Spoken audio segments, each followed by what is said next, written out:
may not know Caroll Spinney by name or face, but if you have a kid, or spent any time around kids, you'll probably recognize his voice.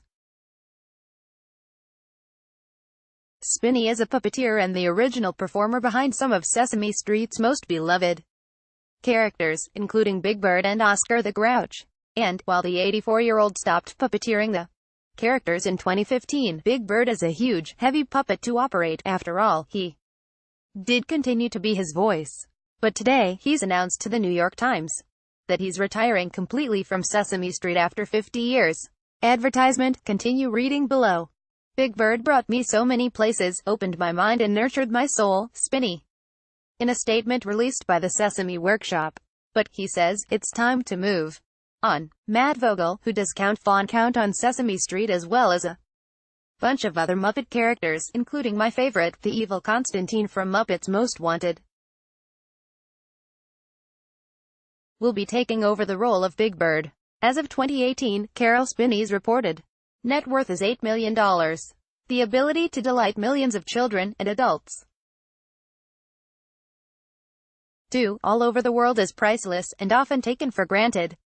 Luckily, our Big Bird doesn't seem to be overlooked. Caroll Spinney has a net worth of $8 million, according to the website Celebrity Net Worth.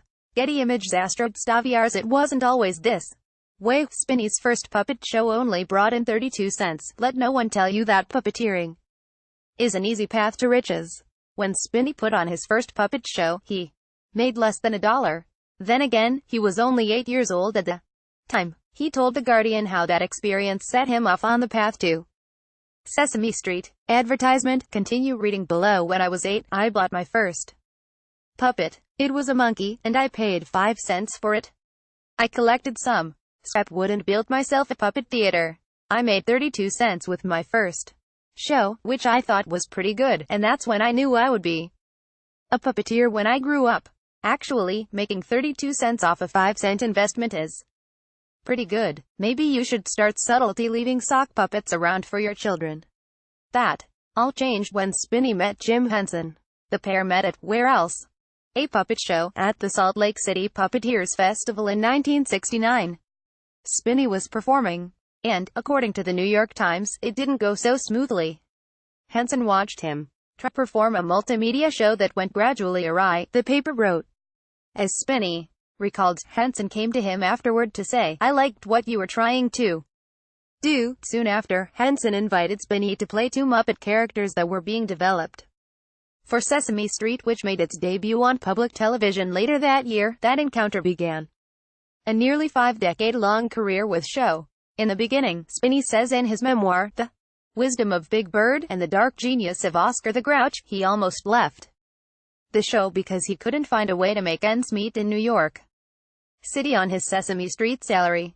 He was convinced by one of the puppet builders, a man named Kermit Love, to give it a little more time. Thankfully, he did, and his salary climbed. A New York Times article from 1998 reported that he made more than $100,000 a year playing Big Bird and Oscar. It also notes that the show is where he met his wife, Deborah, who was a secretary in the Muppet office. Sesame Street really has given him everything. At the beginning of the decade, Spinney's salary was more than $300,000. Since the Sesame Workshop is a non-profit, it has to release its financial information every year, including a list of the salaries of key employees. In 2010, Spinney made the list, The Atlantic reports, with a whopping salary of $314,072. However, in the past 3 years of financial disclosures available on the Sesame Workshop website, Spinney was no longer on the list of highest-paid employees. The only performer who made the list was former head writer Joey Mazzarino, salary $535,033, who is now working on Jim Carrey's Showtime show Kidding, which is also about the world of children's puppet-based television programming. As of the most recent info available, no writer-performers made the list of highest-paid key employees. Getty Images. David Eddy. There's also a Big Bird book and movie. If you want to know more about what it's like to see the world through the eyes of a big, yellow, perpetual 6-year-old, Spinney isn't keeping any secrets. In addition to Wisdom of Big Bird, there's also the documentary I Am Big Bird, where the traces his life and career. The heartwarming doc gives a sense of what it's like to be a part of the Sesame Street family, beyond the salary numbers.